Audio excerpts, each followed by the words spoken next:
Welcome back, everyone, to another fantastic episode of I'm Going to Talk, and you're going to listen. I'm your host, James Paladin, and I want to thank all my engagement buddies from the last video, Scoobaroo and Jimmy. Thanks for the great conversation, and CDK, my buddy from the North Pole, and Beerio. I appreciate y'all. Um, so there's been some comments that I may or may not be on the right track. I've lost at least 4 subscribers, so I've definitely ruffled some feathers, and I would say it's because how dare you uh, say anything about conservatives at all? How dare you hold your own side accountable? And I would say I want to hold everybody accountable. And so let's just start there and get all that diddly do out of the way in case that's what you're here for. So Musk is parading around acting like he's the savior of all humanity because he says he's saving all this money and he's exposing all this fraud. He hasn't really saved that much money. He hasn't exposed hardly any fraud that's actually led to money actually coming back. He's stopped some payments, certainly. Well, his team has, and we'll get to that in a second. But like 75 million here, such and such million there, but they don't actually claw any of that money back. Nobody's been sued, nobody's been arrested, and he continues to parade around like an absolute chucklehead and act like he's the savior of humanity, and he's not.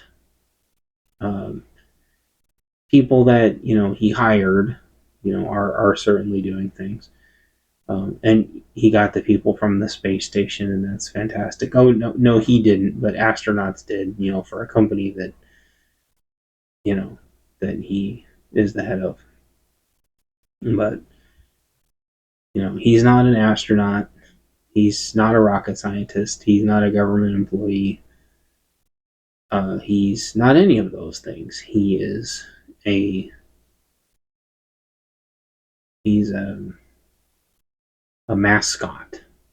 He's a living meme, and he doesn't take anything seriously, and everything is a joke to him.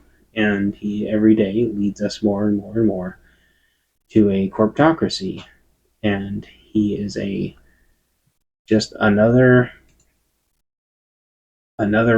example of just the massive toxicity of corpo culture.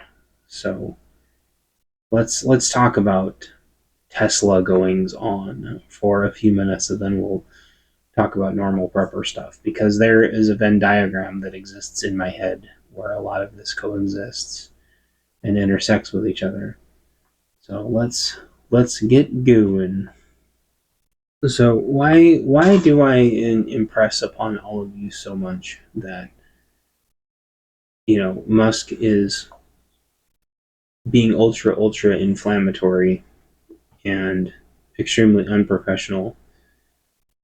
Why do I keep harping on that? The answer is because he does not have to directly suffer any of the consequences of his actions. Meanwhile, as I have talked about before, the entire Doge. I forgot to talk about this last time, but it's even more pertinent now.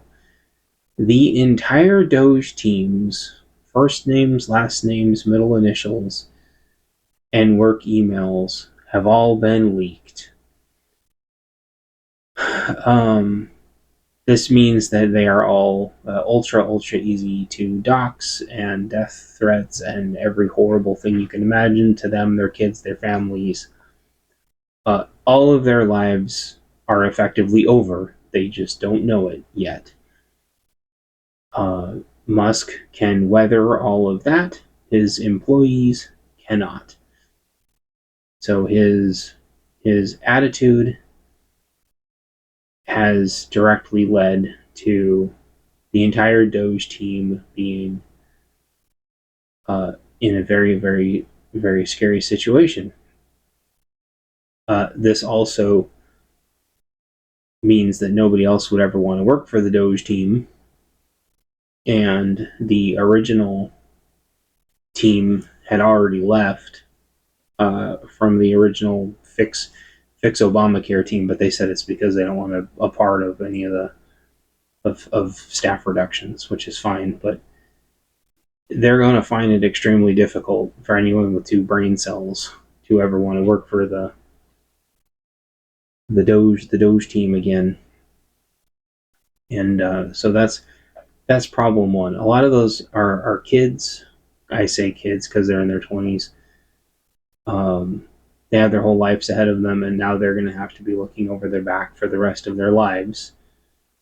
And undoubtedly, sooner or later, as corpo culture goes, Musk is just going to cut them all loose, and hopefully they can pivot to, and since they have to work in the office, they're going to be completely sitting ducks, because our 3-letter agencies that we love so much do not believe in allowing you to be able to defend yourself. So, very, very dangerous, bad situation for them. So, what's part 2 of all this, though? Part 2 of all this is, along with all of their information being exposed, every single Tesla owner in the United States has been doxxed.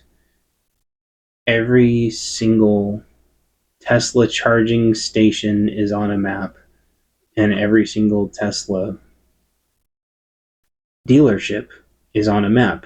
And I can tell you, the closest Tesla dealership to me has been attacked at least 3 or 4 times just in the last week or two. And the closest Tesla charging station to me has been, as far as I understand, destroyed. And this is only the beginning. And so we're looking at a multi-pronged civil unrest. Now here's the thing. Is this a surprise to me? No, absolutely not. In one of my last books, all the EV charging stations get destroyed for strategic reasons, not for ideological ones. But this was going to happen. It was just a matter of why. And do you know what is being done about this? Nothing. Nothing is being done about this. Not only that, swattings have gone through the roof in the last week or two. My Twitter timeline is full of videos of people getting their doors kicked in by goon squads of cops who didn't do 2 seconds of due diligence to see if something really bad was actually going on and decided to go in with the rabble. This is also why I keep my real identity a very close guarded secret, because it takes the bad guys 0 effort to SWAT somebody at all, unless they really screw up. Nothing can catch these people unless we have some kind of like Patriot Act on steroids that's like worldwide NSA or something would be the only way to catch these people. And in my opinion, if you SWAT somebody, it should be the death penalty, period. At a bare minimum. I can't think of anything. It needs to be a death penalty if you SWAT somebody. And it's been going on for way too long.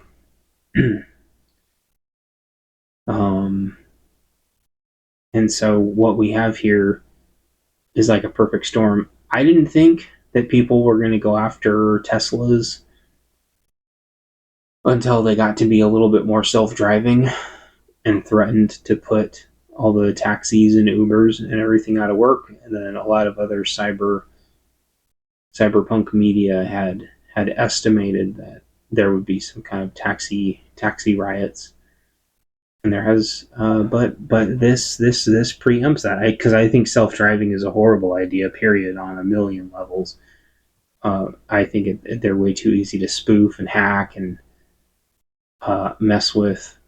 If people are going to be so crazy about being anti-gun, um, a self-driving car is infinitely worse than a firearm. Um, People always go, guns kill more people than anything in the world. No, that's not true. Vehicles and bombs are both worse, and both of which are infinitely easier to obtain, and nothing is done about that. Which is why I cannot ever get behind any kind of a firearm confiscation, unless you're going to eliminate any way of people making explosives or driving vehicles. Uh, the world is always going to be an insanely deadly place. Um, Not to mention all the bladed objects and hammers. We live in a very dangerous world, and you cannot take the danger out of the world. Um, and so I thought that's inevitably what was going to do Tesla, but I guess just everybody deciding that they hate the mascot of Tesla is would do it too. Uh, Again, the left completely missing the irony that it's predominantly left leaning people that own Teslas, or people that think the tech is cool. So as usual, the left is eating itself, which is going to cause more Tesla owners to have to be able to defend themselves, which is invariably going to create some kind of new flashpoint where some Tesla driver is going to get stuck in a mob and they're going to have to defend themselves, and it's going to get recorded, and then they're going to use that as propaganda to attack even more Tesla people. And if I was driving a Tesla car right now, or if I worked for Doge, or if I worked for the government at all, I would be extremely concerned for the safety of myself and my family. If if my wife drove a Tesla and wanted to go to the store, I'd be fucking terrified. Um, it was already bad enough during the Rona when you had to worry about someone jamming a screwdriver into your fuel tank and draining it and stealing your, what were those things called? Stealing your catalytic converter and all that. That was already terrifying enough. Or the fact that you could go in a store for 5 minutes and have your windows smashed and everything in your car stolen, or they steal your car and then just stomp it in like a video game. But now, like, your wife and kid could go to the store and they could just get pulled out of their car and killed because they're driving a Tesla. And the left always says, actions have consequences, actions have consequences. And they use that to justify attacking everybody. But you notice their actions never have consequences. And it is because all of the leftist judges that just let them out, and B, because these aren't federal crimes, and they should be. If people are going to a concerted effort to terrorize the living shit out of people across the United States, that's the definition of terrorism, and I don't know why they have been such cowards to understand that it is the same people that have been terrorizing everybody for the last 25 years, but they'll go, oh, right-wing death squads. Oh, no. It's like, dude, there are no right-wing death squads. If there were, everybody would know about it. But what there are left-wing death squads everywhere. And gang lockdowns and people torching cars and Molotovs and you name it. Like, they just accuse the other side of what they're doing. The left is just overwhelmingly violent. And they always go, well, like, would you take somebody's life over property? And it's like, why are people so willing to give up their own lives over property? When they have effectively scared everybody so bad that it's, you already don't want to let, a gal go to the gas station alone. But now if they're driving a Tesla, so these hackers said the only way you get taken off this list is if you prove you sold your Tesla. The irony of that is the same as why the GSA is going to sell government buildings. It's like, the government building is still in circulation. The only thing that would make any sense is to demolish them and just write them off. And then you don't have it on the books anymore. Nobody's making money off of it anymore. And the banks aren't able to make money off it and sit on it and eat up the space. And then you could turn it into low-income housing if you wanted low-income housing in the city so damn bad. So you can have those giant buildings like you have in Judge Dredd. If you want them so bad, that's how you get them. But it's the same thing with Tesla. They're like, well, we'll take you off the list if you sell your Tesla. Well, okay, except then you're just nominating the next poor schlob that just got their brand new Tesla to get drug out and killed in the streets in front of their family. Like, what kind of this this is the kind of insane world that we live in, that everybody tolerates by just ignoring how horrible everything really is. And they're still trying to force everybody back in the cities.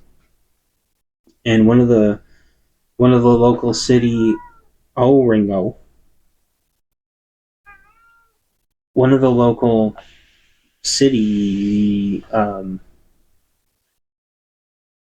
YouTube videos said that the top 4 buildings have had their value cut in half since the Rona.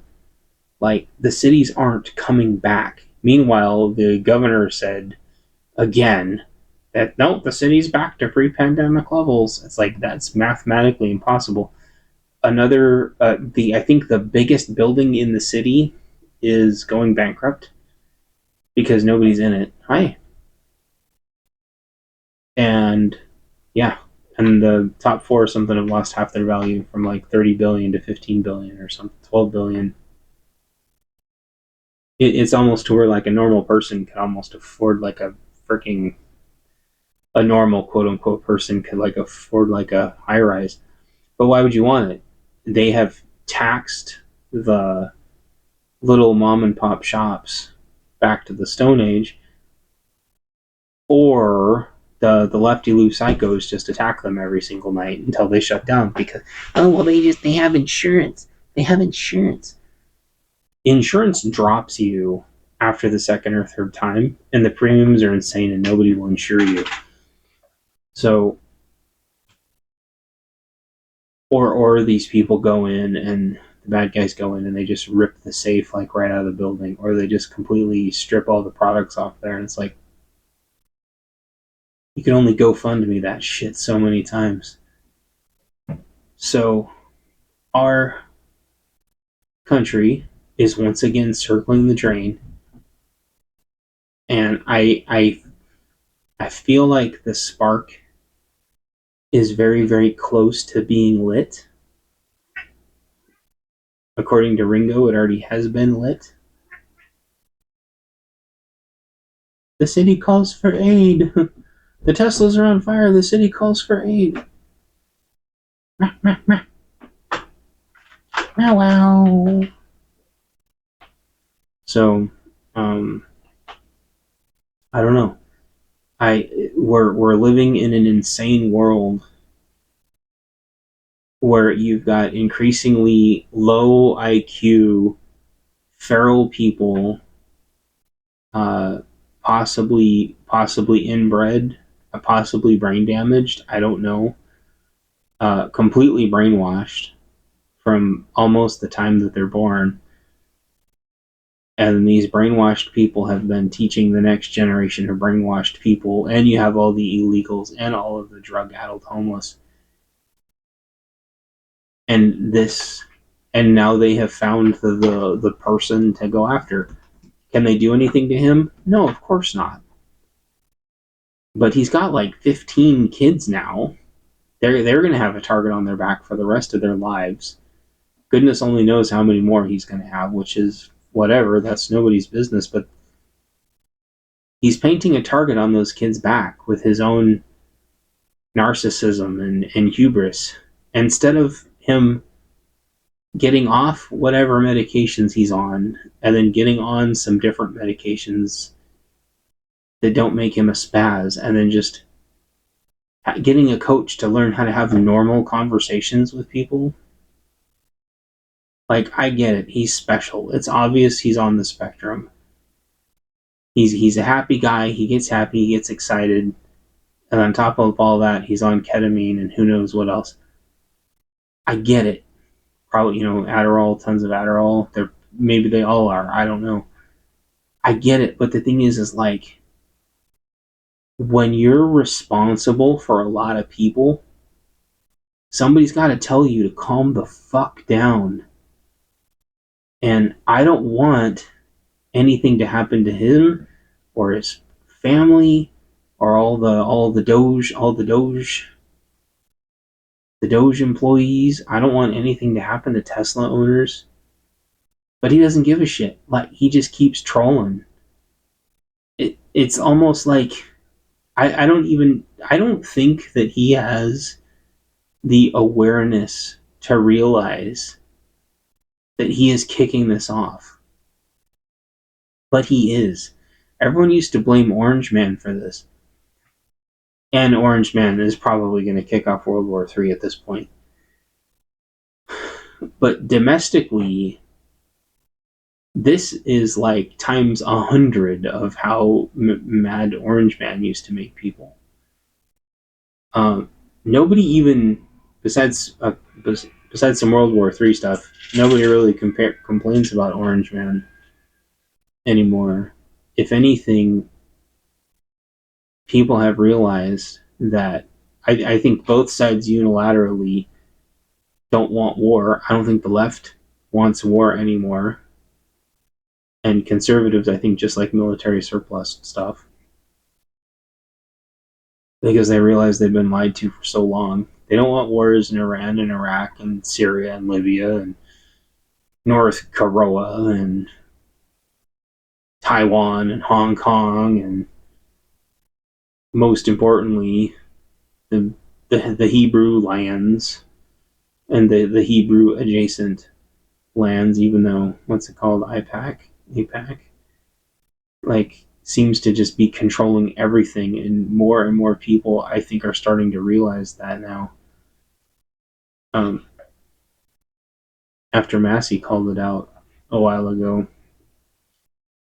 And then you have the corporations through the lobbyists running everything else. I mean, I think everybody is like pretty much realized, on both sides, has realized that this is all theatrics. Yeah, Orange Man's going to get the Department of Education shut down. I think the little Trojan horse in the CR is that he's going to start just riffing the shit out of the three-letter agencies. Which, again, I know I keep harping on this, but it's why he should have asked for more. The left did not get the memo, and the House let it through, or the House tried to stop it, and the Congress let it through, and Schumer completely screwed himself. And they don't have a Schumer backup. And Johnson's laughing his ass off now because they fell for it, but he could have done so much more. They could have cut so much, and they didn't do it. But it still managed to sneak in this little Trojan horse where they're going to start dialing back the 3 letters properly this time, I will say. But what this doesn't do is it doesn't get rid of it doesn't resolve the problem of all the district court judges, all the federal judges that are somehow able to just completely undo every single thing Orange Man does, despite them all being unelected clowns, as far as I know. And nobody has still been able to explain to me what their functional actual purpose is and how they're able to have this power. So, yeah, there. I think I got it all off my chest. This is gonna conclude part 1, and then part 2, I want to talk about radio stuff a bit more, and I feel like there was something else. Maybe I want to talk about drones a little bit. I can't remember, but I'll try to remember. But I'm gonna go find my water. I'll be right back. All right, welcome back. Thank you. I want to talk about radios. A couple different things. I taught a radio class recently, and it was an overwhelming success because I did the first thing that nobody has ever, I guess, thought to do in the past. Oh man, these wind gusts are massive. And the wind is going the other way too, which is just so damn scary. Anyway, I'd never taught a radio class before, where I basically, the whole class was actually just teaching people how to troubleshoot their radio. And I want to go through what that's like really quick. I don't have a Baofeng in front of me. But I feel like there's some key things that every single person that has a Baofeng should know how to do. And this is that whole fucking idiotic, I don't have my ham license. I'm just going to use my radio when the shit hits the fan. Oh. Well, you're not, unless you actually know how to get it going. Part of that includes getting a ham license. So to know the basics of a Baofeng, there's no notes. I'm doing this from the top of my head. I should have grabbed one. You need to know how to turn it on, which is kind of like, okay, it has a little knob. Click, it's on. That knob is also the volume. On the left, there's a push to talk button. You hold it down, wait about a half a second, and then if you're on the same frequency as everybody else and nobody else is talking, you can start talking. Keep really short, and then this is me, yada yada yada.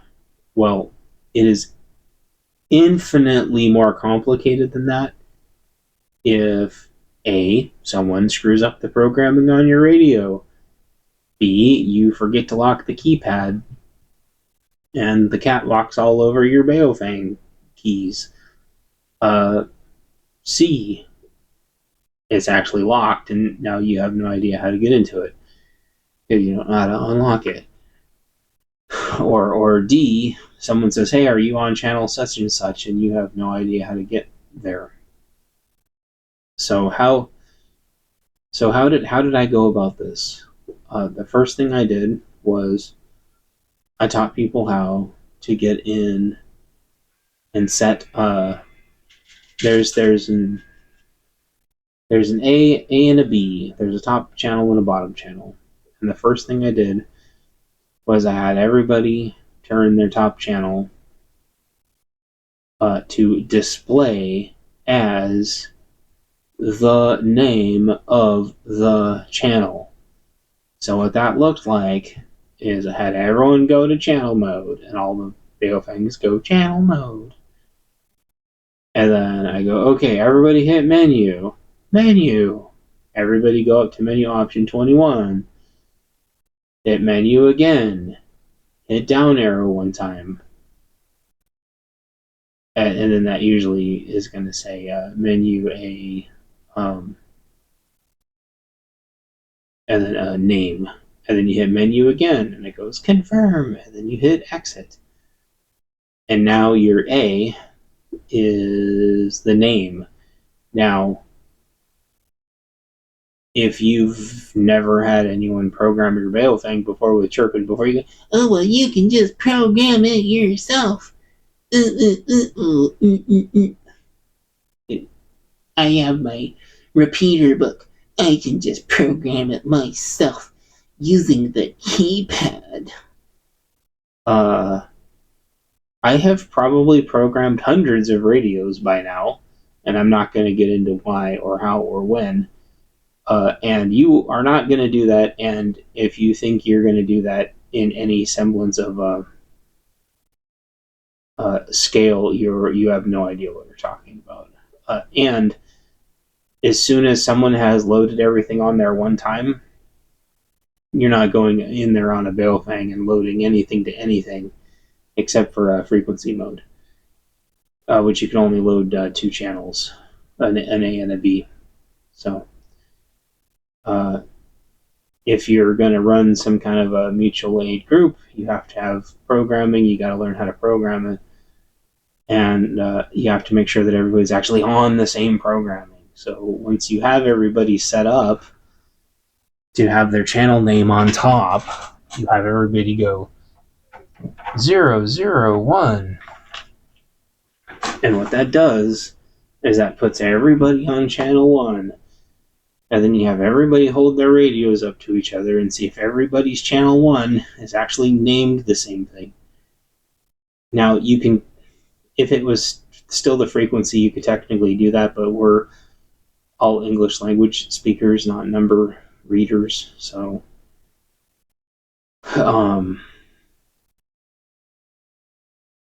zeros and eights look almost identical on those teeny tiny screens, and a lot of people's eyes are dog shit, and it's way easier to read a word than it is. And so everyone looks, and guess what? If half of the people are on the wrong channel and 2 or 3 people aren't even programmed, you have to send all those people to the back, and you have to get all their radios reprogrammed. And then everybody else, in the meantime, you have 2 people hold up their radios to each other, stand, a couple feet away, make sure their volumes are turned down. One person hits the push to talk, the other person lights up green. That person does the same thing, and then the other person's radio lights up green, and congratulations. 2 people can now broadcast on the same channel, and you tell those people to go sit down and until you've gone through the whole class of people and everybody's on the same channels and everybody's got the same programming. And then you teach people how to lock and unlock and navigate through the channels a little bit. And the old UV5Rs, everything is 3 digits. So you got to tell people, if you want to go to channel 12, you go 0, 1, 2. And that's channel 12. And you teach people all that. It's infinitely easier than any other way. Because if you've, some people buy like 7 of these 7 Baofeng UV5Rs at a time because they want their whole family to have them. And so once you teach them how to do it one time, all you got to do is program all 7 of their radios, give them back to them, and then they can go set them up the rest of the way they like them, and they can go put it to the channel they want and go have, channel A, or some people prefer to have channel name on channel B. And also that way, if you ever want to know what the channel name is and the frequency is, you can just go on the A 001 and then B 001. And then that tells you the name and the frequency both at the same time on a Baofeng, which is pretty dang handy. and then teach them how to lock and unlock. Teach people how to change the powers from low to medium to high if they're 2-power, low, medium, high if they're tri-power. And then usually, unless people have headsets or something that they want to mess with next, you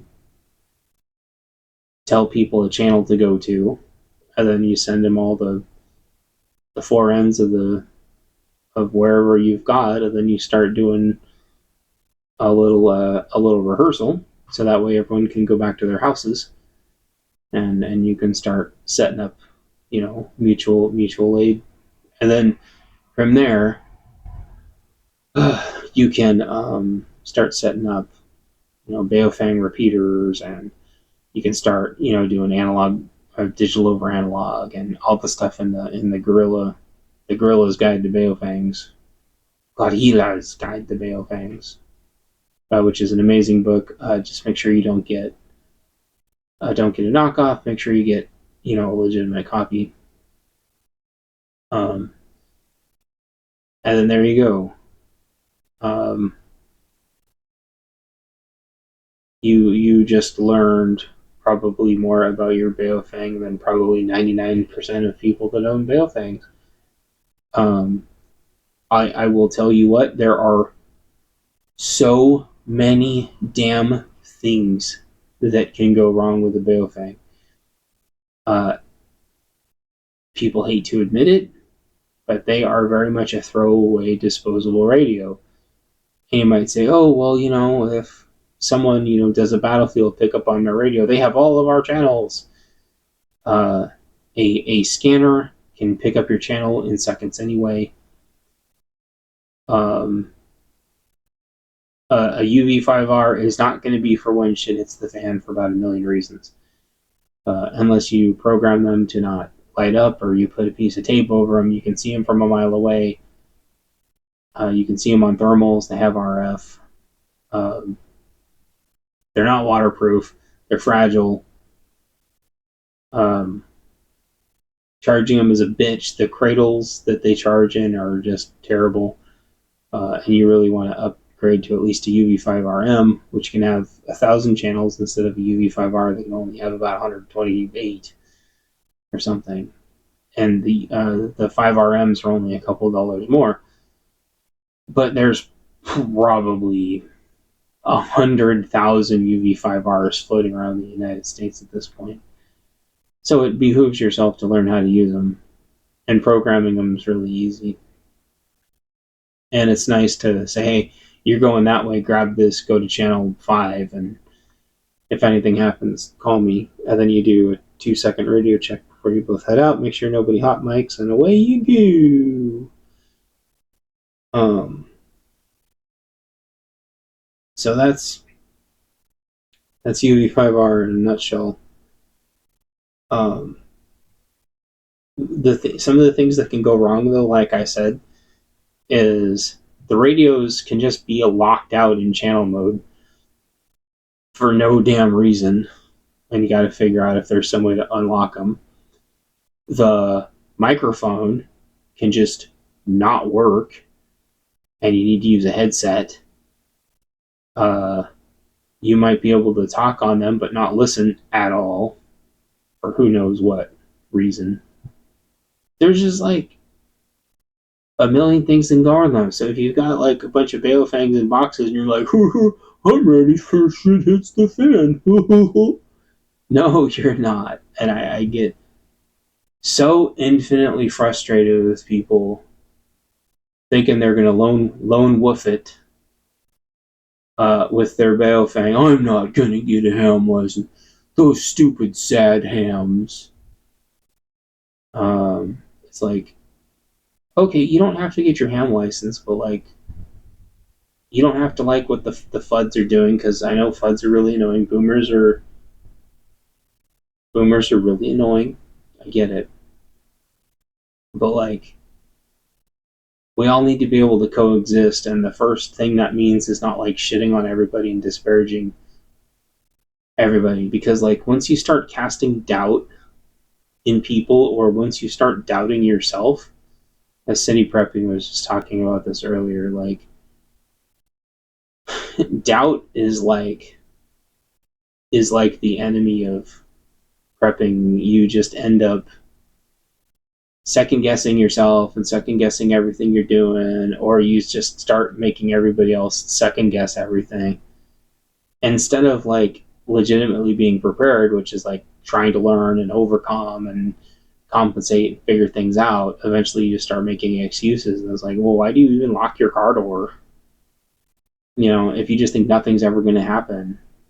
And unfortunately that's what people get, and they start doing dumb shit like acting like they're Johnny Hardcore Prepper, but they do things like leave their key like in the car door, or they like leave their key like in the front door. Like I have seen that shit so many times. So many times. And it's like, oh yeah, you're Johnny Hardcore. You're gonna go fucking lone wolf it when you can't even remember to like lock your car. Okay. And I hate wind so much. Anyway, that's it for now. Well, that's analog radios. I'm going to talk about digital radios more in a bit. All right, I'm back. I think I lied. I think there's a couple more Elon Musk adjacent things I wanted to talk to about. The first one is in between me recording parts 1 and 2 of this.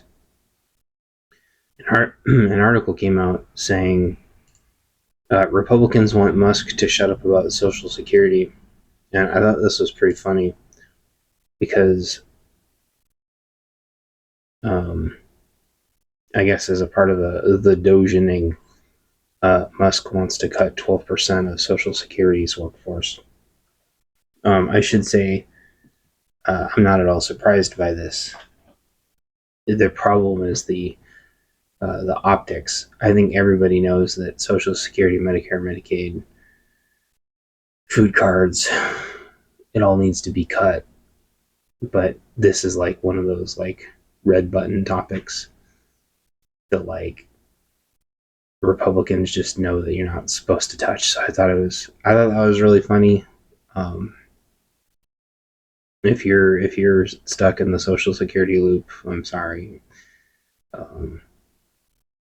It's got massive problems though, and them refusing to talk about it just kicks the can down the road, and it's gonna have to get dealt with sooner or later. I guess it's like so many other things where it would be easier to deal with it if a bunch of other things were fixed first. But I thought it was funny that they're trying to shut him up about that. The thing is, though, is people get stuck in these worry loops, and then they worry for so long because things get drawn out for so long that it's not healthy. Instead of just fixing the VA and fixing Social Security, if that's even possible. Fixing just insurance, fixing health insurance in general, because there's so many stupid things that can happen that with insurance where, all of a sudden 9 months later, you get a bill, for potentially thousands of dollars, and you're like, why I can't pay this? Why wasn't, if this was a monthly thing, why haven't they told me every month? Their system just decided to, process something 9 months later and send you $1,000 bill, and all of a sudden you're way past due in remittance, and people are calling you, and there's just so many things that can go wrong with insurance, and there's so many things that can go wrong with Social Security too. You can that can glitch out, and then you're screwed. I'm not saying like privatizing it necessarily is any better, because certainly a lot of health insurance is privatized and it doesn't work any better. We just need a better system. All these systems are broken, and that's the problem. Like there's no methodologies in place to fix any of these systems, and so I thought that was interesting. The other thing I thought that was interesting is, let's see, I took some screenshotty type of notes to remind myself. Let's see. Basically, the long and short of it is that reading r/Fed News, and there were tons and tons of people on r/Fed News that were threatening to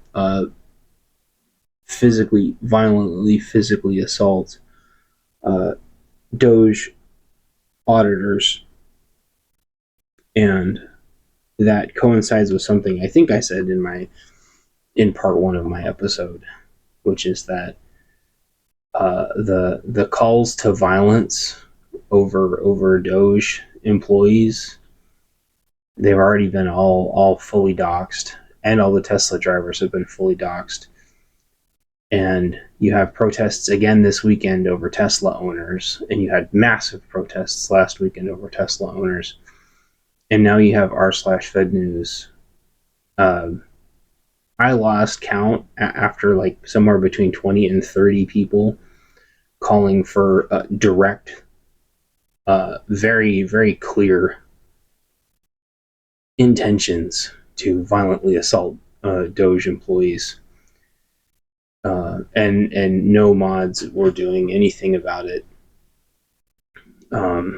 If they're being, there's no way. I don't have a Reddit account, so I don't report these people. I refuse to make a Reddit account. I think that place is beyond toxic. But it blows my mind how there's these leftist shit posters calling over, and I mean, these people were describing exactly what they were going to do. Many of them calling for the out and out unaliving of these doge auditors in explicit detail of all of the different ways that they were planning on doing it, directly related to where they allege to work and why those places they allege to work are so dangerous. Can't find all my screenshots now. I took screenshots of a few of them because I kind of wanted to share. Here we go. Are these them? The interesting thing is almost all of the ones causing or calling for violence all appeared to be female accounts. One of them said, "If they rolled up to my office, I would literally walk them outside and fight them in the parking lot. 0 F's given." I saw a lot of like what looked like female based accounts, and obviously there's no way to know. I thought that was interesting. And I also saw a lot of the guy maybe based accounts looked like they were all still remote, and they were all talking about Castle Doctrine and Second Amendment, which is all just dog whistles for doing what. And these people are not only are these people federal employees, at least if you believe r/Fed News, but they're talking about the Doge auditors, which are also federal employees. So if you need, my point of this is, like, if you need any evidence over like how bad this is going to end up being, that's nuts. In my opinion, if whether you work for the private side or the public side, if you talk about things like this, and I know like freedom of speech, blah blah blah, but this is like openly calling for and encouraging each other to at the bare minimum, physically assault them. At the bare maximum, feigning self-defense to unalive um, your fellow man, uh, solely because they're trying to audit waste, fraud, and abuse. And I think this should be taken really seriously.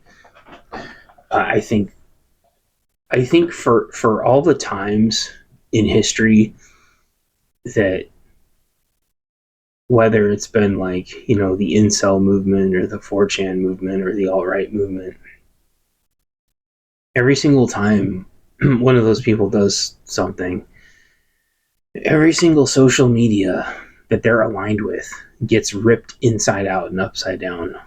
Whether it's like 4chan, True Social, uh, Parlor, is that right? Gab, they're all ripped inside out. So how does like Reddit get away with this? There was like at least 30 or 40 people openly calling for violence against their own coworkers, essentially. And all I could think of is, imagine yourself being a doge auditor and you just want to find waste, fraud, and abuse. And you're not like an FBI special agent. You can't arrest anybody. You don't have like a firearm on you. You're in federal buildings, so you have absolutely nothing on you to defend yourself with. And presumably you're just like a kid, so you're not some big jacked buff dude. And you realize that like a significant portion of the people in this building want to murder you. That's just so sickening and insane, and I think it's completely indefensible. And I think on the outside of the yard, you have everyone going around attacking Tesla vehicles, and presumably a lot of people that work for the government also own Tesla vehicles.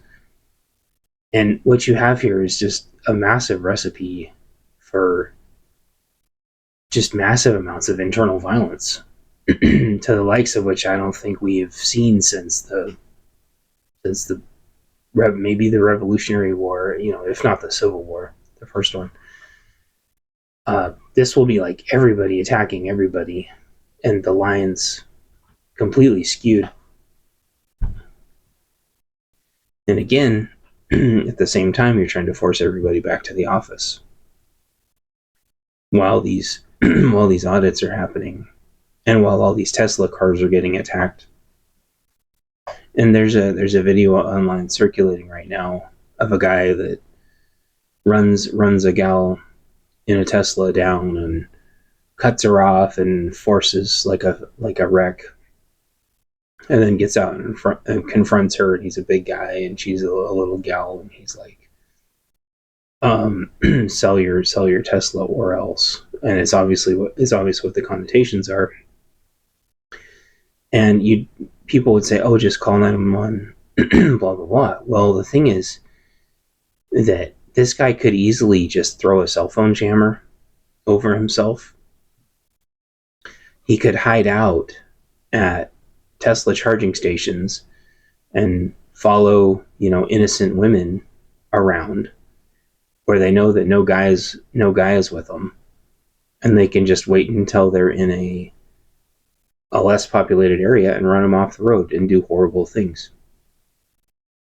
And if you bump a Tesla, like, there's not a lot of data and evidence yet, like how Teslas really defend themselves. But I think Musk needs to be doing firmware updates very, very, very soon to update how Teslas are able to defend themselves. Because I think we're going to be living in a situation soon where Tesla drivers find themselves in increasingly violent situations. And I've been talking about this for a long time. Traditionally speaking, and this is all open information, what they used to be doing in California, I think, is just kind of put a traffic cone there and it just stops the car. Then they can do whatever they want to the drivers. Like, that shit's got to get updated. And this is why I get so frustrated with Musk, because he should be trying to, well, he should have a long time ago been trying to calm the rhetoric down and grease the skids for peace and calm and everybody working together. But he has managed to inflame tensions, and then the left just loves to inflame tensions and conflate things and make everything way worse than it needs to. And I think what the left is trying to do is they're trying to instigate violent scenarios so they can use those violent scenarios and twist them to their own propaganda and their own psyops. And so far from what I understand, Decoy Voice was talking about it earlier. He owns a Tesla, and he said in not so many words that basically the T-rists are winning right now because he has changed his behaviors with his Teslas, and anyone with a Tesla right now needs to really, really take their security seriously. And I also think if you're a Doge auditor, you also need to be taking your security very, very seriously. Like, these threats were really, really scary. One of the other dog whistles I saw repeated over and over again was everybody. They would say, you should begin doing drills. Treat it like an active shooter scenario. Meaning, and then they would say, run, hide, fight. In air, using the active shooter mantra, essentially saying to fight the Doge auditors. Now, I was an auditor for a very long time, and my life was threatened before, right to my face. And I always tried to keep somebody with me as as like a witness to this. But no joke, like, I don't know how every single time I didn't have somebody with me, someone would threaten to kill me. They thought that I was just human scum and that I was just less than nothing, and they thought that they could threaten me and bully me and intimidate me. And I'll tell you what, every time someone threatened to kill me, not only did it just galvanize me more, but it almost unilaterally meant that there was something going on, and that's where I needed to dig in. It's a dumb. So I think these people are scared and they're stupid, and they all must have something to hide. There's no way that they would effectively just immediately resort to death threats if they didn't have some very serious things to hide. And what that tells me is they need visits from maybe the Doge and an FBI special agent, and say, look, here's your post on Reddit, and here's your Doge employee, here's your Doge auditor. Now explain to me, tell me all about how you want to do XYZ, and let's talk about what you do here. Let's talk about your standing in this agency. I'm a freedom of speech absolutist. And a lot of people would say, well, don't say but. If you have the methods and means to carry out an attack on somebody, and you're openly capable of doing that, and you're going to be in situations and positions where you can do that, I'm not saying they should get like red flagged, but the conversation should happen. Um, I didn't turn the people in that used to threaten to kill me when I was an auditor. I would just look at them right in the eyes, and I'd be like, "Okay, buddy." And people did some not nice things to me, but I wasn't going to back down from my job. Here's the thing, though: like the kids these days aren't in the same pedigree as me, and I can't expect them to not be scared. Honestly, like undoubtedly the Doge kids love what they do, and maybe not all of them are even male. Some of them may be female or other, and they've got a job and they're making their living, and maybe they don't want to even fire anybody. Maybe it's just their job to go look around and figure things out. And I was also reading further, and they said some of them you might not even know who they are, or you might not even realize it because they might be, gray man kind of a deal. I thought that was interesting. Um, and I thought about it a lot. Like, what would happen if I had to talk to one for some reason? If I worked for, if I worked for a federal and the Doge was coming around. I thought about because I think you should try to put yourselves in other people's shoes at least a little bit. But the thing is, like, you can't worry about what other people are trying to do. You can only worry about yourself. And there was several people that is like, if you're just doing your job, just happily tell them about your job. Like, how is that so hard, and why is that such a big deal? I thought that was interesting. Um, so some people took it really tongue in cheek and said they would just be flirty with them, or happy or nice to them,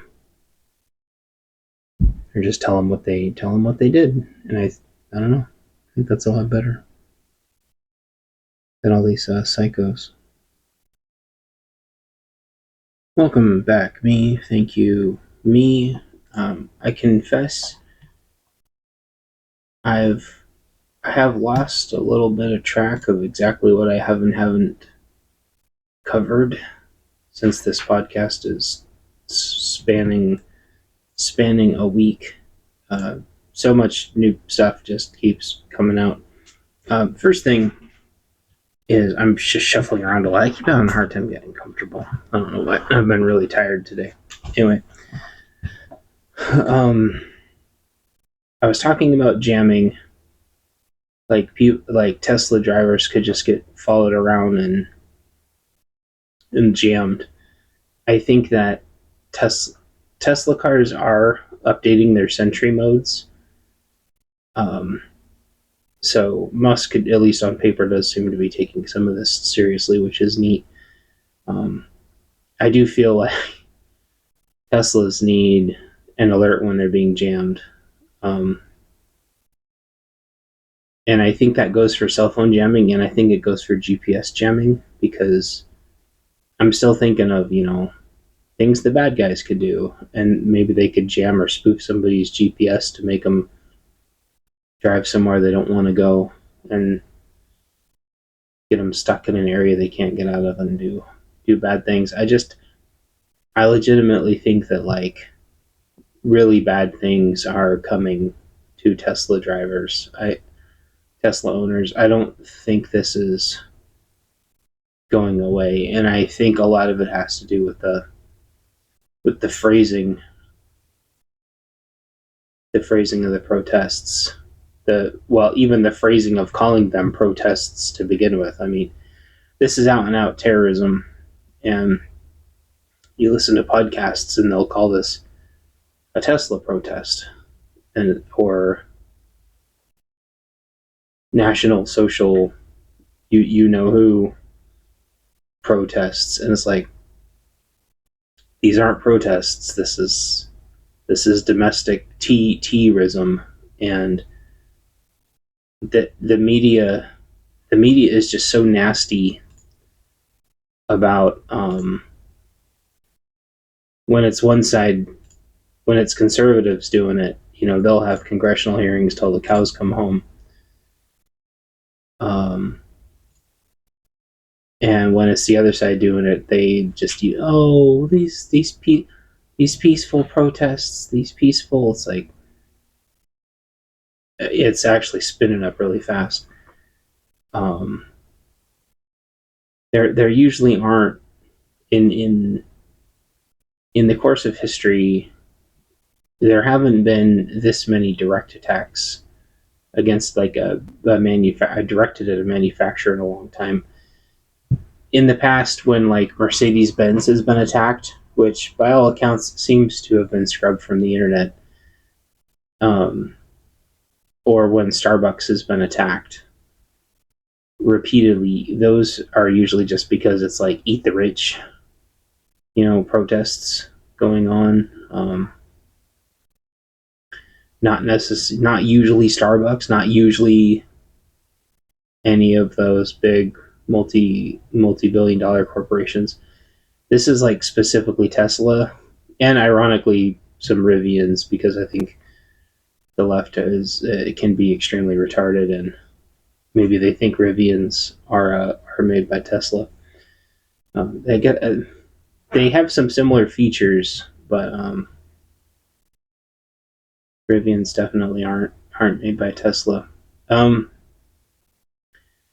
So I guess like what I would say is, if you own a Tesla, you just need to be really careful. I would also say though, don't let this cloud your ability to act, because I think the left wants people to hesitate. They want to drown you in guilt and get you too afraid to do anything. They want to make you so scared of the results of the action that you pause and you hesitate in guilt, grief, and the fear of the unknown. And then they attack you anyway. And having a self-defense mindset means your mind already has to be made up over what you need to do, because the people who are attacking you's minds are already made up, and begging for mercy is not really a winning strategy when these people have already vilified you as much as they have. I also want to point out that most of your conservative influencers are completely fake, much like an episode on this I did a while ago talking about griftards that just float around Musk and just parrot everything he says. A very, I don't even know what to call this. A very, very clear influencer thing has happened over the last 48 hours, where tons of these fake, bought and paid for influencers that orbit Musk and orbit the conservative movement in general all came out as anti-RFK, pro big soda, all almost all using the same talking points. And I think, what's the point of this? Why am I bringing this up? You've got to be able to think for yourself. You can't pause, you can't hesitate, because even just on Twitter in the last couple days, I saw people that were still trying to discourage people from prepping. They were still trying to discourage people from getting ready. And you have traditionally homesteaders who may or may not also be FUDs, that, you're just playing army. You're just playing army. We just want a homestead. You're just playing army. And I'm seeing it in another one of the books that I just picked up. It's like the first thing they talk about, like, homesteaders, after the cities get completely cleaned out, homesteaders are going to be the people who are going to be attacked, and the people who have a defensive mindset are going to have to be best friends with homesteaders, and they're both going to have to be on the same page, and that's going to be really hard. And I want to say that's been the problem for the last 10 years. And I saw people crying on Twitter, why won't the good old boys go help Tesla owners? I'm like, what? I'm like, because anybody who goes out and try to help is just going to be completely ostracized. Like, the second you decide to help, your life is over. Your life, your family's lives, any livelihoods any of them have all set up is all forfeit. Your kids had better be homeschooled because they're going to find out where your kids go to school, and your life is going to be over. That shouldn't deter you from helping. But what it should do is get you prepared and ready to be fully independent. And there was a gal on Twitter who decided to align herself with Musk and quit her job and help find fraud, find fraud, waste, and abuse, which I think is admirable. People doxed her. They found out that her husband had a business, and they sent threats, and they 1-star reviewed his business back to the Stone Age, all under the fact that, well, actions have consequences. Actions have consequences. That's what they'll always say. The problem with conservatives is that they never prepare to support each other for what those consequences are. You have to be an insurance to your friends and neighbors if they are being based. If they are doing based things, that means you have to be ready to shelter and protect them. That means you got to be ready.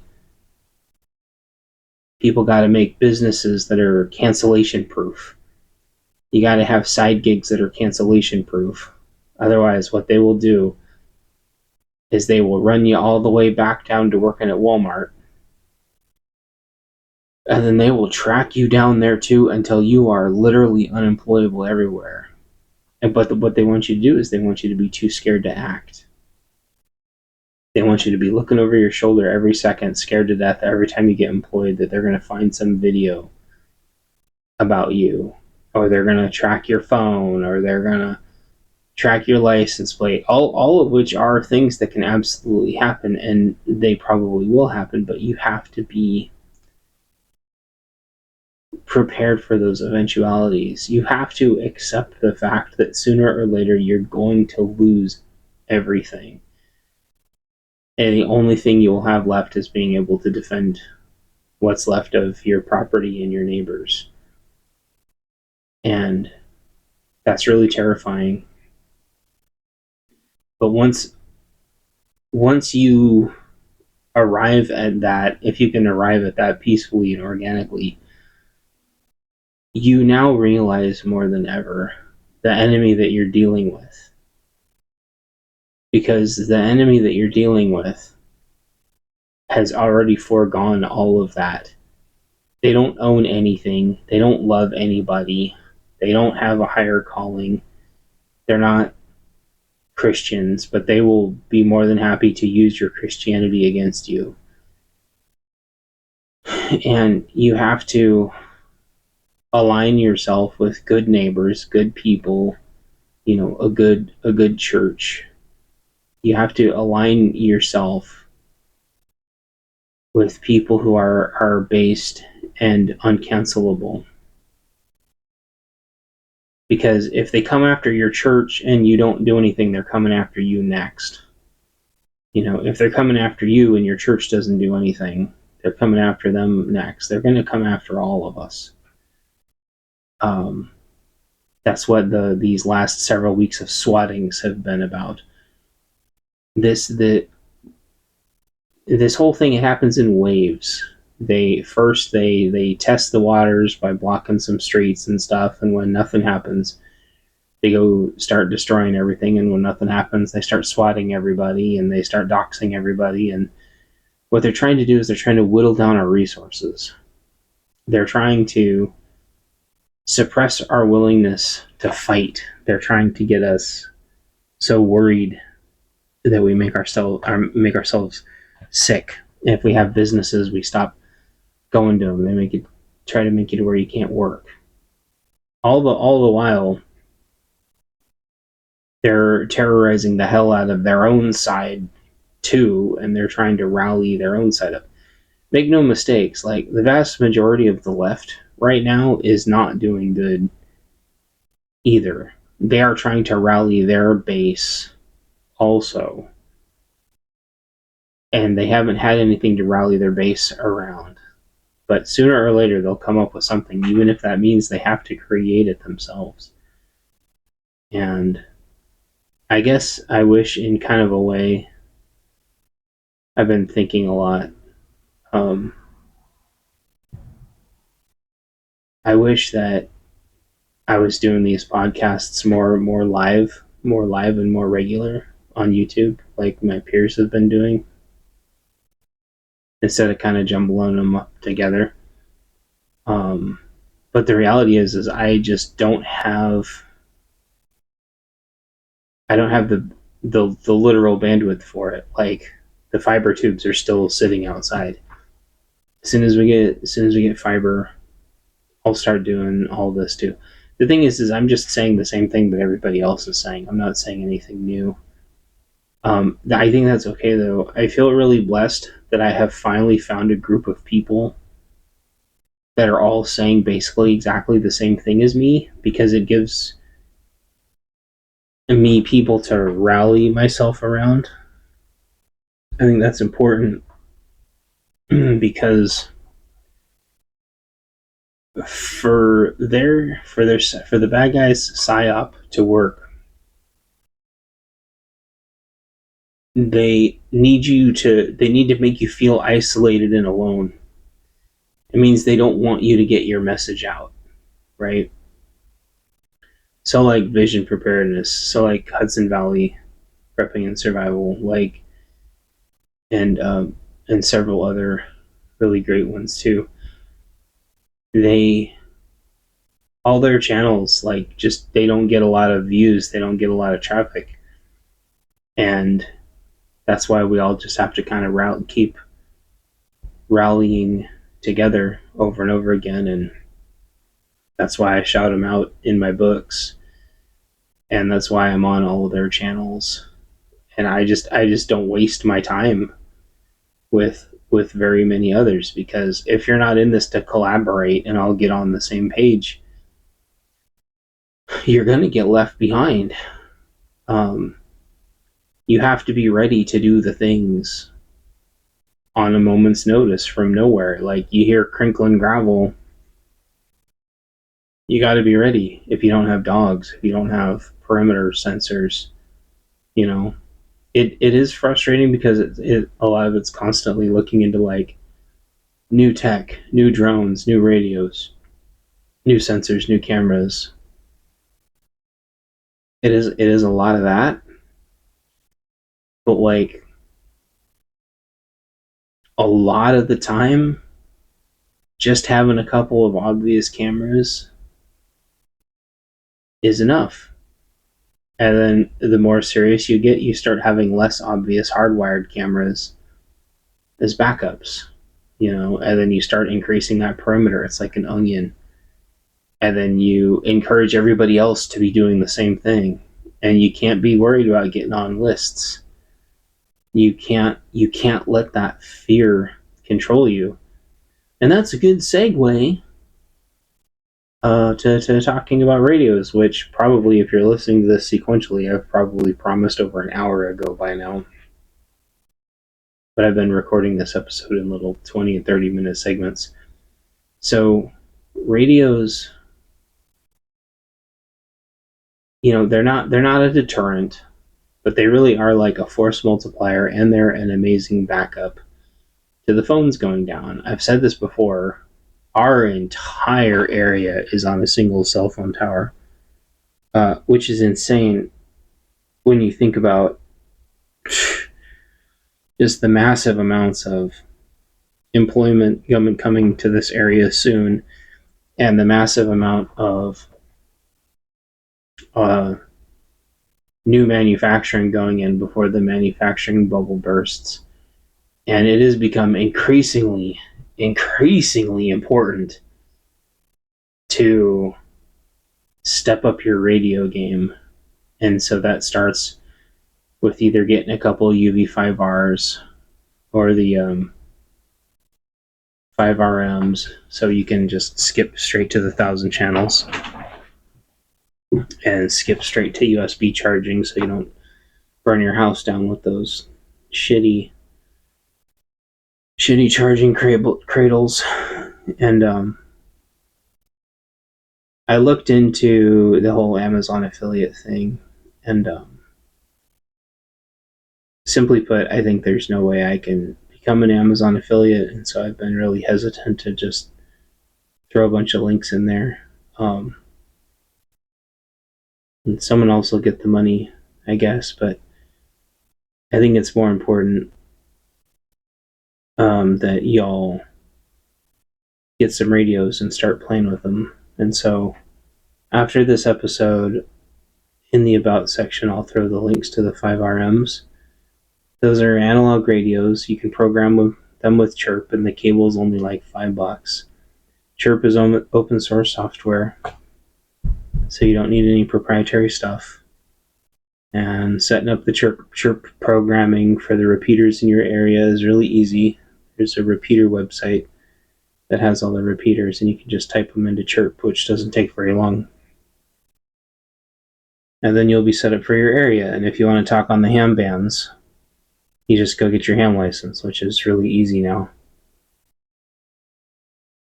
And that at least gives you a starting point. Now, I probably already talk about analog radios a lot, so I want to talk about what's after analog radio. Digital radio. So digital radios are an insane piece of equipment. It is like having the power of a cell phone, but fully programmable, and you can talk on repeaters with it, and inside the repeaters are kind of like chat rooms, and they can link to other repeaters and basically create like an entire internet. In fact, they can even go over the internet, and vice versa. It's insane.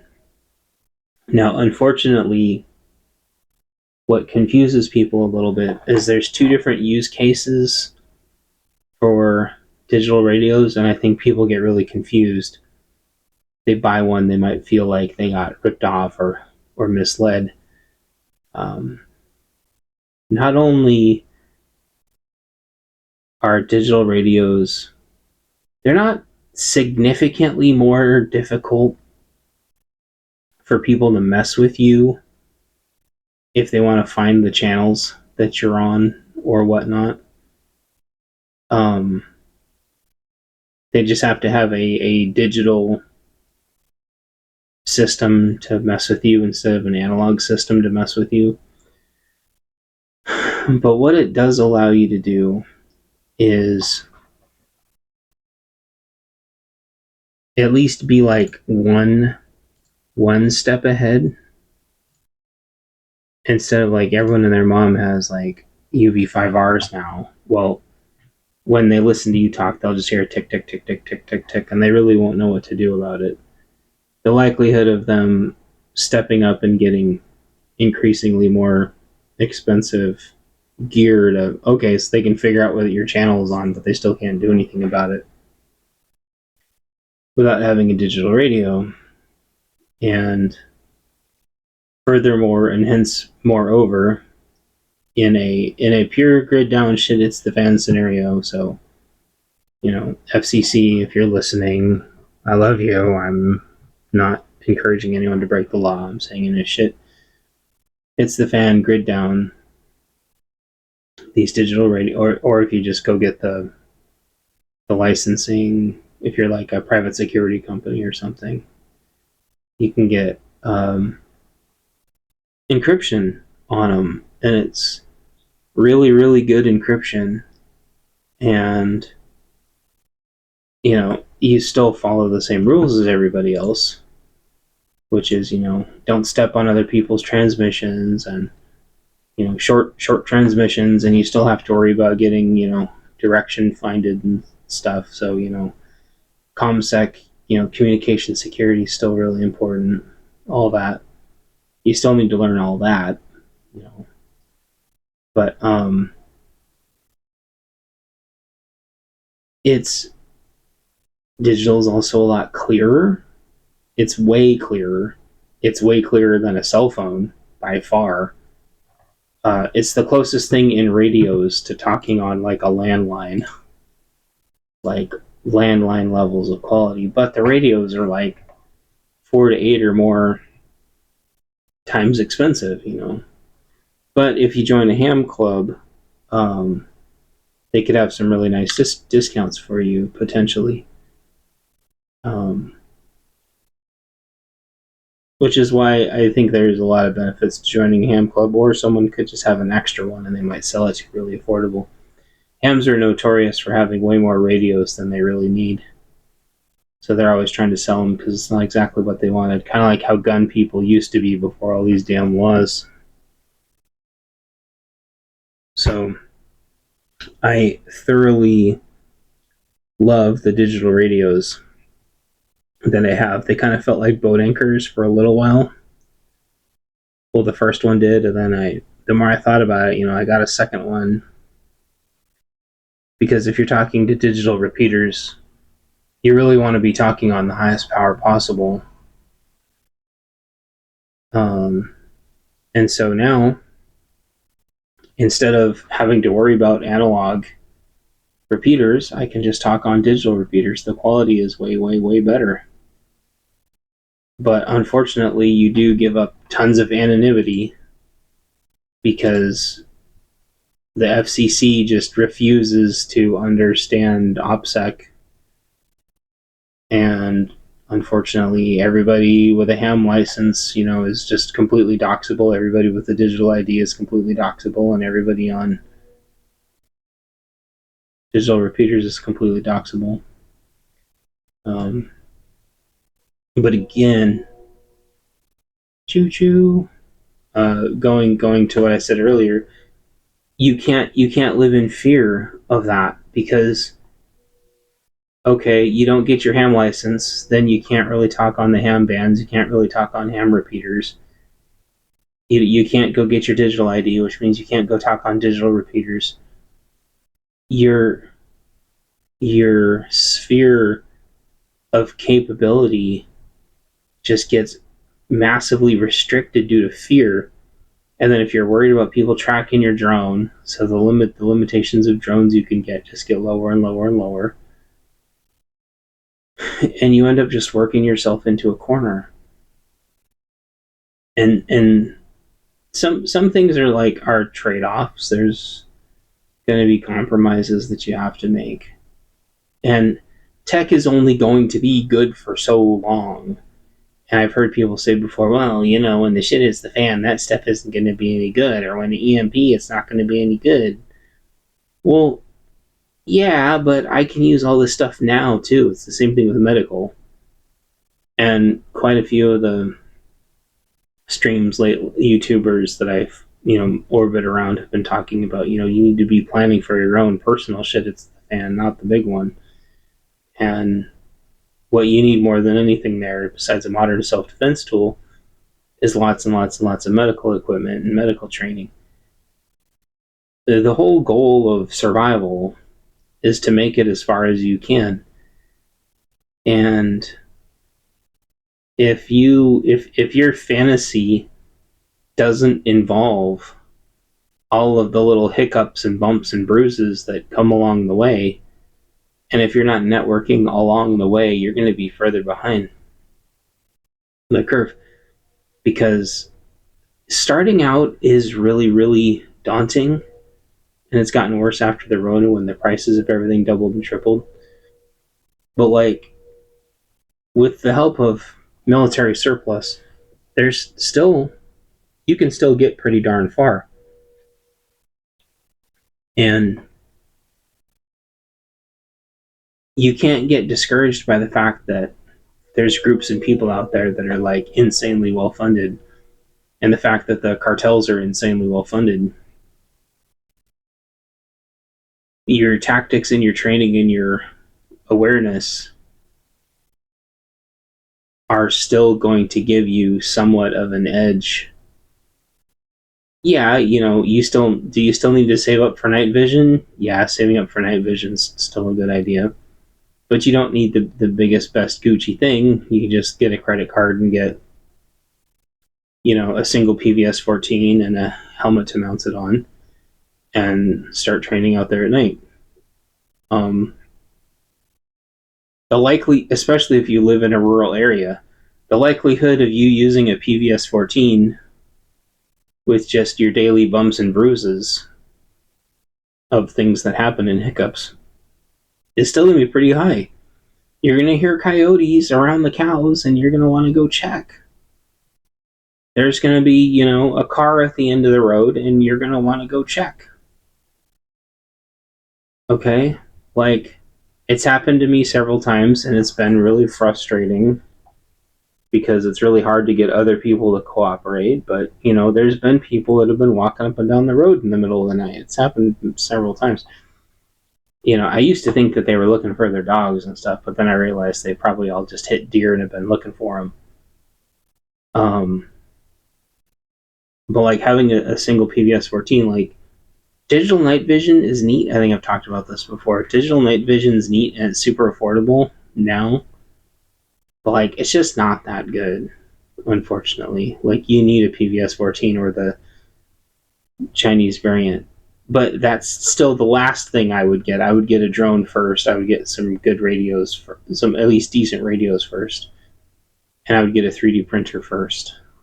And a modern defensive tool, and a backpack that's not going to just destroy itself. There's a couple other things you need. A lot of people are on the fence about armor. That's okay. You do need a good helmet, though. You need really, really good boots.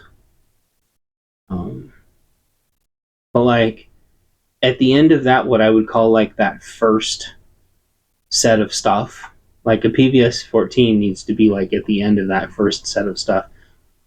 You need the ability, especially in rural areas, to be able to see at night. It might be a storm. There might, the electricity might go out. You might need to go out there and survey damage, and shining flashlights around might not just be working for you very well. So you might not be. I don't know. You might not be able to see because of all the rain. I have no idea. But I would say what all this tech does is, this tech, along with your training and your mindset, allows you to survive first contact. If there is going to be a great reset, this stuff, all these force multipliers help you get to the reset. A lot of this stuff, quite frankly, is to just help you get home the first time. Keeping a pair of boots in the car, and keeping a really good raincoat in the car and your bug out bag, or your get home bag, I'm sorry. That's not to survive, a shit hits the fan. That's to get your ass home in a shit hits the fan. Like, you see what I mean? And they want you defenseless. They don't want you taking the stuff with you to get home again. I mean, they say they do, but they don't want to admit what it really takes to get home. And these violent mobs are just going to get worse and worse and worse. And thankfully, where I've worked before, they don't seem to mind that, I carry like a radio and a GPS and medical and stuff with me. I try to explain to people that I'm, first responder, trained, which I am. I know how to do defib paddles and CPR and all that. And like training gives you options. Sonny Pizakis, he started doing his live streams again, and they were talking about that again. Like training gives you options, mindset gives you options, and that's what you need. And radios give you options. Yes, you have to you have to deliberately work them into your routine. But this summer, while I'm outside, we will try our brand new radios, and they're a little bit more water resistant. They have a little bit bigger screens. They have a little bit bigger buttons. And we'll try these new radios this year, and hopefully there won't be a bunch of side chatter. And there was a lot of that. I can't remember if it was last year or the year before, but there was like just so much. I think it was the loggers. There was so much side chatter, and maybe some kids were playing hide and go seek because kids love to do that with their radios. But just knowing, like for example, like let's say I'm separated from my wife, and I'm a long ways away. Digital repeaters. She could be on this digital repeater, and I could be on the other digital repeater.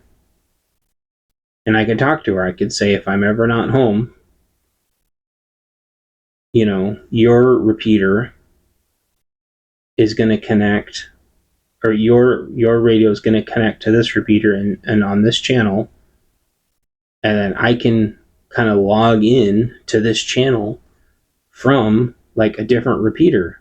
I don't have to like have some crazy buffed out analog signal to try to hit a repeater 20 or 30 or 40 or even more miles away and then hope that thing hasn't fallen over. You still have that problem with digital repeaters, but I mean, some of these repeaters you realize you're like, we can't really trust this one very much. It cuts out a lot, and then as shit as the fan trying to get home. Like you need the repeaters. You need to be able to use reliable repeaters, and in your area, it might be a more reliable repeater that's a digital repeater. So I think I remember the last thing I wanted to talk about. It was about Teslas again. I'm sorry. I think it's a really interesting topic. The cameras and avoidance and stuff on those isn't that good. And there was finally some videos out, which I think was not. I think it was a coincidence. I think they've been working on these videos for a long time. I'm not sure who produced them, but basically it was how detection avoidance works in Teslas, with the fact that they're all just like cameras, that there's no LiDAR in them, and cameras still don't always quite see things like inanimate objects and paintings and stuff, and their object detection is still really easy to spoof, which I was saying earlier with like traffic cones and stuff. I think people are going to be using this to exploit Teslas, and I really really hope that Musk takes this seriously and uses this as an opportunity to understand that he's responsible for Tesla drivers' safety. They're in his ultra expensive, ultra smart vehicles, and these vehicles need to be able to help the drivers be aware, you know. And I imagine a world, and there, lots of like Knight Rider and Knight Rider spin-offs and stuff. But I imagine a Tesla like locking the car and say, "Stay in here. That guy's got a weapon." Or we're detecting that this guy looks violent. And make sure that the windows are rolled up, and make sure maybe use auto driving to be able to back itself out and keep the driver safe and get the driver to a safe location. I really think that Musk is responsible for the safety of his drivers, in terms of the fact that they may think that they're driving vehicles that should be able to help them stay out of danger, because people are becoming overly reliant on these vehicles. And I think a lot of these Tesla drivers aren't used to driving through mobs of violent psychopaths. And, if the car could say, that's a violent mob, we're taking a different route. I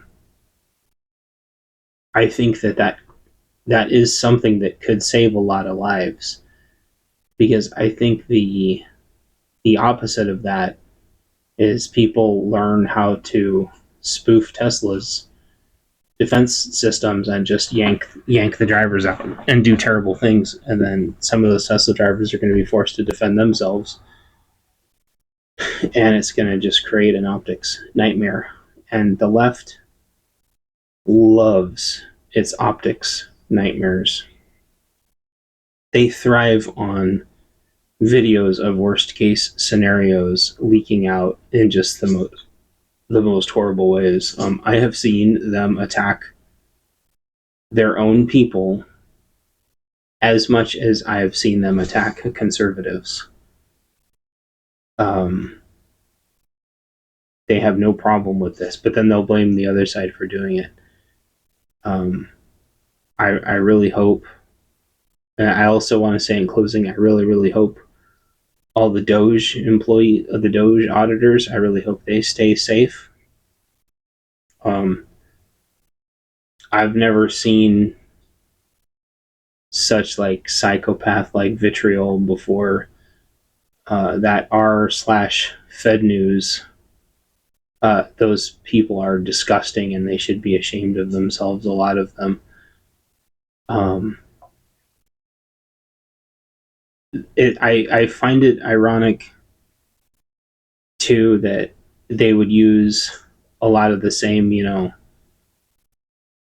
government doesn't, what were they saying, the Constitution says that the government can't come in my house or something like that. But at the same time, they work for the government, and the government has identified their home office as their duty station, and they think that they're going to use castle doctrine. It's just like they've got brainworms. Is the bottom line. They've got brainworms, and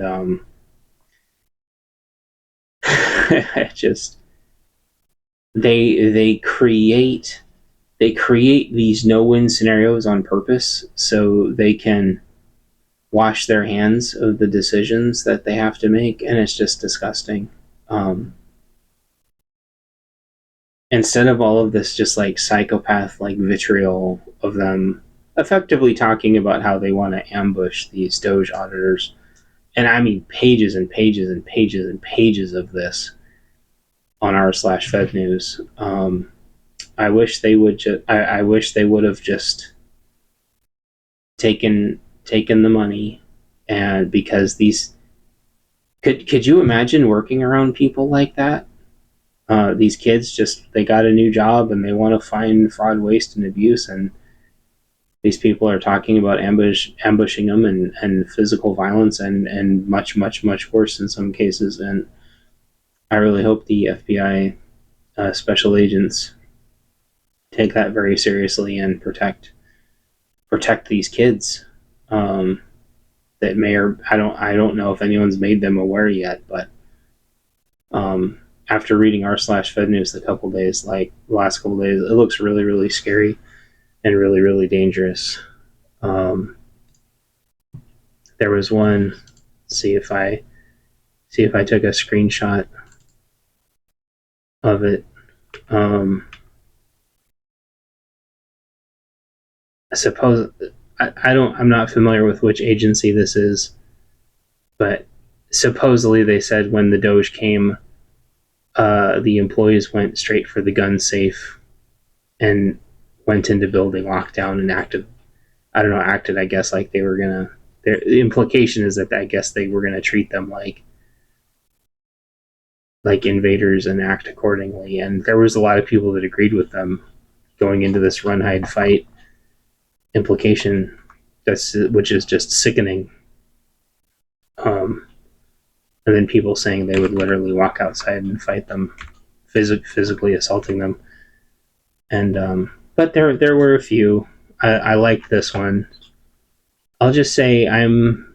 This is a quote. I'll just say I'm the service line liaison, and I'll be annoyingly cute and chipper and chatty while recording and following them a bit too close. I have really big boobs, and they're 21-year-old guys. It'll work. Now,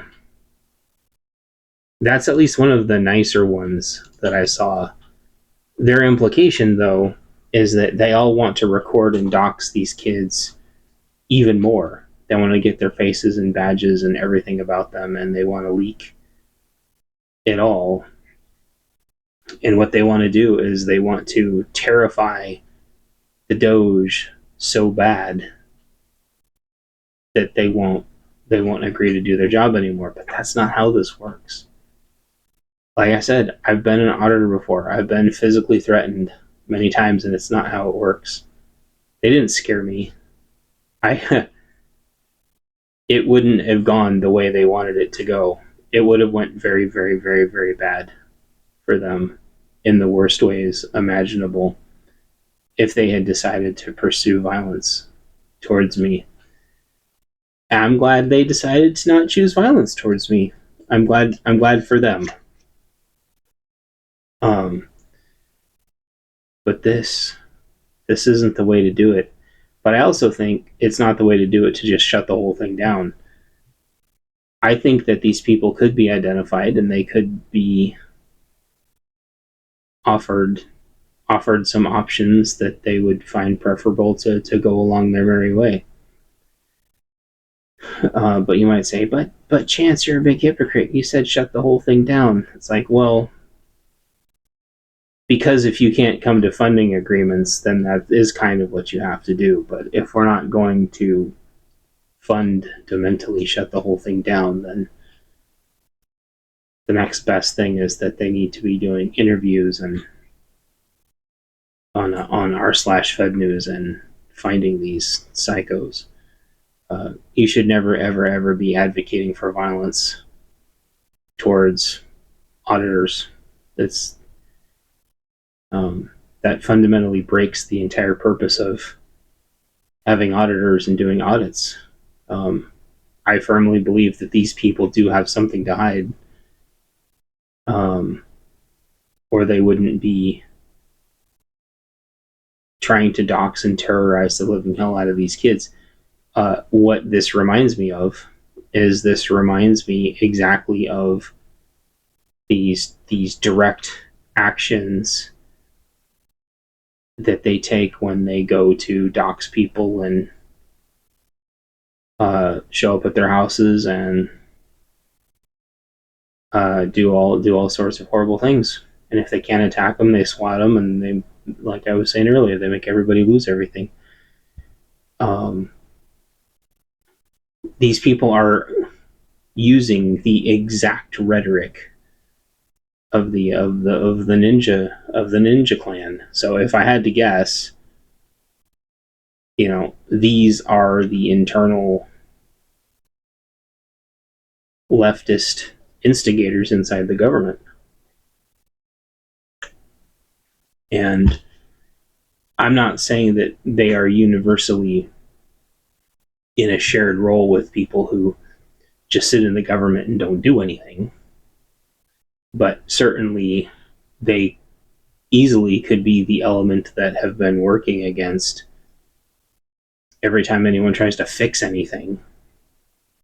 and certainly every day they're finding more and more and more and more fraud. Um, I think very little is being done about the fraud. I think prior money needs to be clawed back, and I think people need to go to jail. That could still come, but I think these people on r/Fed News, who, again, this isn't freedom of speech. They're openly planning on attacking and ambushing these people. That's not speech anymore. That's not saying I don't like this or I don't like that. That's saying they are actively going to be doing XYZ to actively assault people. And I really, really hope that the FBI is working with Reddit to. I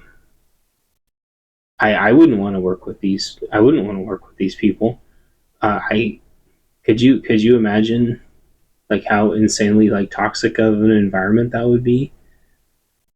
Even if you weren't directly involved with whoever it was they wanted to attack, just having to listen, having to listen to that all day, and then them wanting to like rope you in. If I was ever at work and I heard somebody say that, I'd be like, "Oh boy, we've got a problem."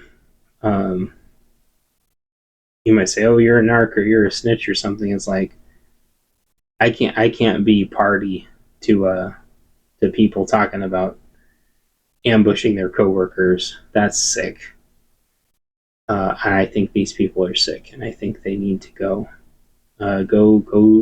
to sleep somewhere. And the same thing, if you're gonna hunt down Tesla drivers, there's something wrong with you. Whatever you've had to tell yourself to work yourself up to that far, there's something wrong with you. And for those of you who go, well, I don't work in a Tesla, I don't drive a Tesla, and I don't work in the government, this doesn't affect me. Once they're done with all of them, they're going to come to the rural areas again. Once they're done with the cities, they're going to come to the rural areas. They always do, every single time. And it's only a matter of time before they steal a car and drive it right through the front of every single one of the buildings in your town. And if you're not ready, and some of you who listen to this have had that happen to your convenience stores. I have driven by your convenience stores and I have seen car-sized holes in the front of your convenience stores. And when we moved to this town, the first thing I noticed was the gas station had a big car-sized hole right through the front of the gas station. And we're in about as rural of an area as you can get. So if you don't think this is coming, this is coming. But again, I'll also say that doesn't mean be paranoid and start waggling your gun around every time little Timmy has to chase his soccer ball into your yard. But you need to have heightened awareness and communication with your neighbors and everything, even though it's not fun sometimes. And I know I'm the last person that wants to talk to anybody, but like, if you're feeling up to it and if you're in a decent enough mood, you got to try to stay good with your neighbors and stay good with your family and stay good with your church and stay good with God. And I apologize, I don't know how long this podcast is going to be, and I stopped trying to cut the blank spaces out because it stopped working. But I feel like I'm on the right track because I'm getting a lot of people unsubscribing. So I think that means I'm on the right track now. So if you do find yourself unsubscribed, hit the subscribe, hit the notification bell, because some people say their notification bell is not working. And appreciate y'all, and keep interacting down in the comments. That helps me out a lot. That lets me know that people still care and want me to keep doing this. So Sorry, this one took a couple days. Yeah, this hasn't been a great week, and I'm hoping maybe next week will be a light at the end of the tunnel. So y'all take care and stay safe out there, and any questions, let me know and I'll try to cover it, and I'll try to throw that radio stuff in the chat. Up in the comment about the box thing. And then if you have any questions about drones, radios, 3D printers, I only have entry level stuff, but I'm still batteries and the like. I have only entry level stuff, but I'm happy to try. So talk to y'all later. The only way we make it through this is together. Bye. I pull into the coffee station and everything's fine. Yummy. I'm going to get my morning latte for free. Yay me. I give them a cute wink and my order request, and in a minute my latte's here. But it's clear from the mob coming near to attack my car because of its brand that they don't know that I'm the boss. Boss, I'm the boss. Whoa, whoa, whoa. The sentry mode activate button on the car dash establishes that I'm the boss. My car locks and rolls up the windows and activates its armor shell for safety. It tries to go forward, but the mob is already all over me. Whoopsie. But what they don't know is that my car has 10,000 cameras and has full authorization to do whatever it needs to do to keep me safe. Cause they're trying to kill me because they must know that I'm the boss.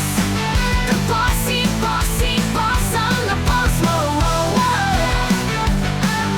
The sentry mode activate button on my car dash gives me traffic commute authority cause I'm the boss. They try to jam my signal to call for help, but that's just fine. My car has an internal AI that handles that all the time. It has a jammer of its own, and in no time there's a smoke plume, and my signal resumes because I'm the boss. The bossy boss, I'm the boss. Whoa, whoa, whoa.